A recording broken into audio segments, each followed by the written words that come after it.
Hello! Today we will talk about describing obligation and ability in the present and the past. You already know these rules, so we just look through them and give examples. We use can or can't to talk about general ability in the present. For example, I can speak Spanish and Portuguese fluently.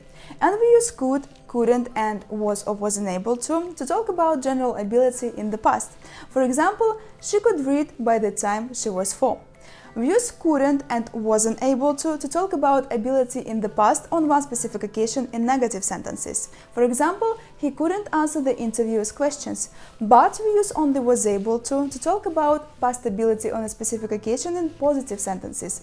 In this case, we don't use could. For example, I was able to explain to him what the problem was. We use have to and must when something is necessary. For example, you must take off your shoes before you come in. And we use don't have to when something is not necessary. For example, I don't have to give my homework in until next Friday. But we use mustn't when something is prohibited. Like in the sentence, you mustn't open the machine before switching it off.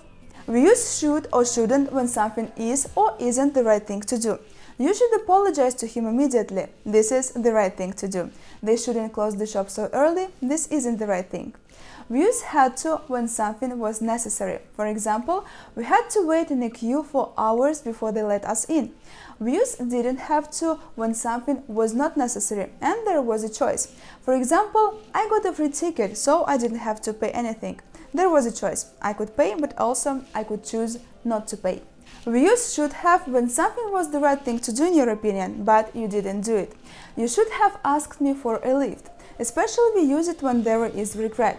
And vice versa, we use shouldn't have when something was not the right thing to do in your opinion, but you did it.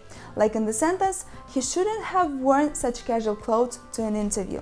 So, these are the ways to describe obligation and ability.